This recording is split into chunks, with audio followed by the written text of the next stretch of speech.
If you had to evacuate your home in less than an hour, do you think you are somewhat prepared, a lot prepared, or just not prepared at all?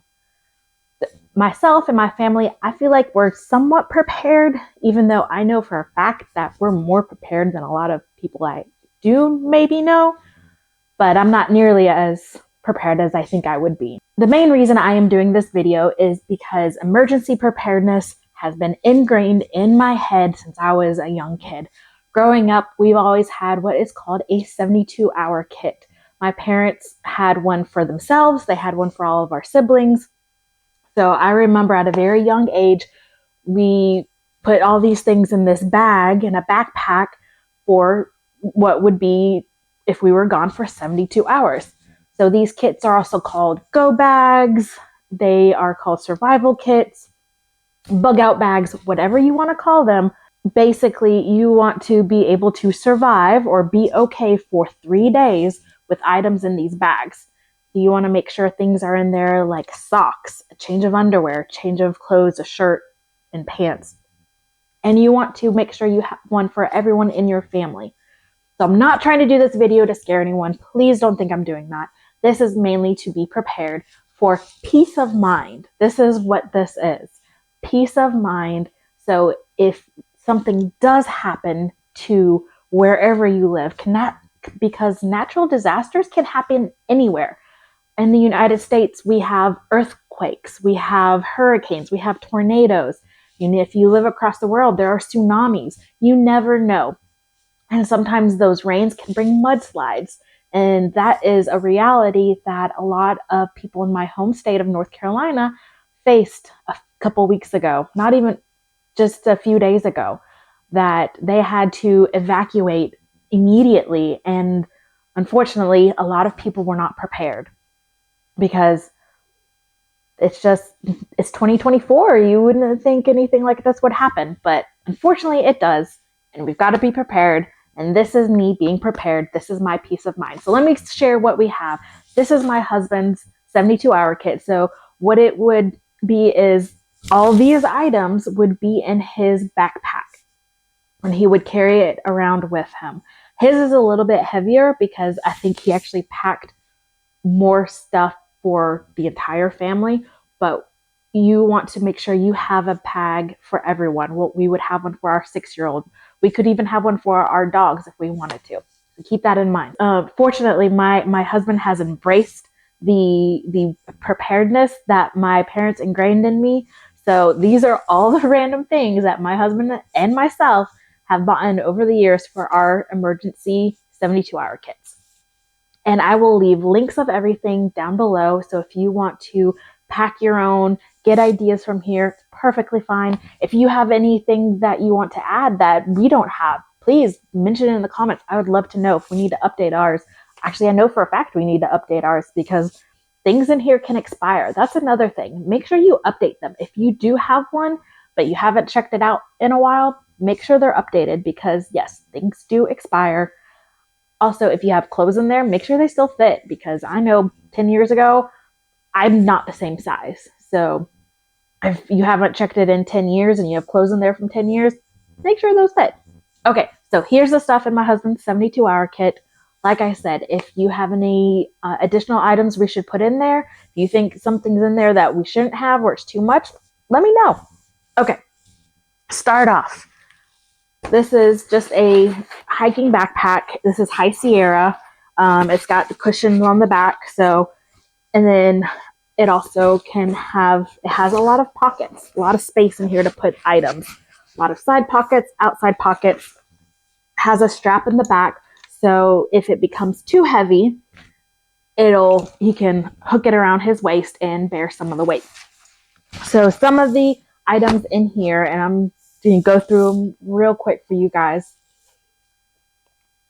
Very important, a first aid kit. So first aid kits are important to have anyways, either in a bathroom, in your bedroom, in your car, whatever. First aid kits are just so important to have, but make sure one is in your 72-hour kits. This has bandages. This has thermal blankets. Thermal blankets are if it's cold and someone's possibly suffering from hypothermia.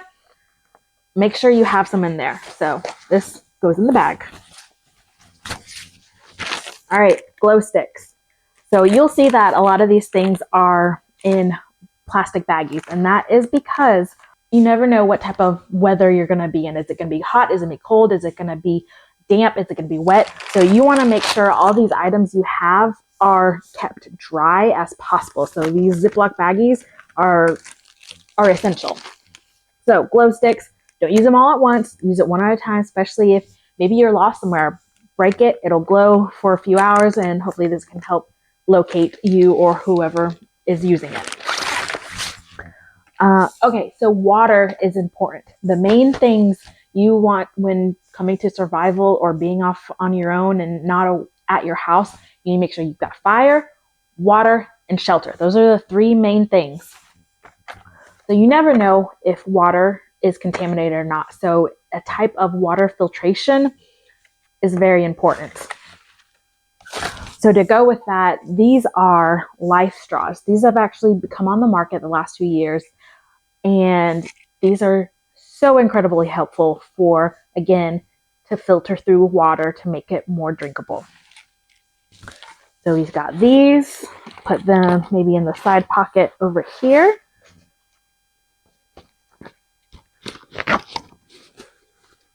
All right, other things he has, this is a splint. So if something happens to your arm or your leg, this is a little splint you can put in there. So it'll go in with the first aid stuff. If it's cold at night, foot hand warmers. So this is a little survival kit in its own. It has matches. It has actually a utility knife or a utility tool in there, which is very, very helpful. It has an emergency blanket. It has rope. All very important things to have in your emergency 72-hour kit. All right, so other stuff in plastic baggies. He's got some powder, deodorant, a little bit of sunscreen, chapstick, all in the plastic bag to keep it nice and dry. All right, this bag has a kind of a lot of little things. And also these bags keep all the little things together too, so very helpful. Okay, you never know where you're gonna be, so a compass is very helpful. String, any type of rope string, always important. Utensils, this is like a combo fork, spoon, and has a serrated edge for a knife. This is a whistle. A whistle also has a compass on it, and it has a temperature gauge, so it can help you figure out how hot or cold it's going to be. Okay, it also have pepper spray. I mean, you never know what's out there, who's out there. And then also a little thing to help with the water tablets. So again, keep it all together in these little bags.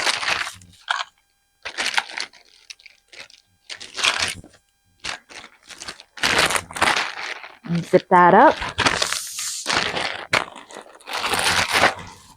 Okay, this is a 100-hour candle.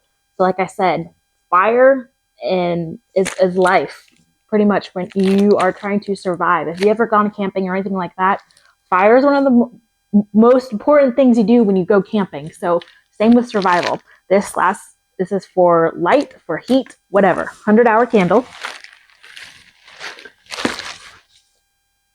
Waterproof matches, and it has a strike thing right there. So in case the stuff around you is too wet, you can strike right there.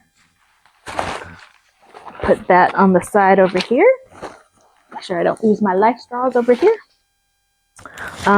Again, water. Water is very important. This is emergency drinking water. And I am also going to reiterate, things expire. Make sure you check. This is expired. So I don't know how that works with emergency drinking water. Like, does it just not taste good anymore? Or what?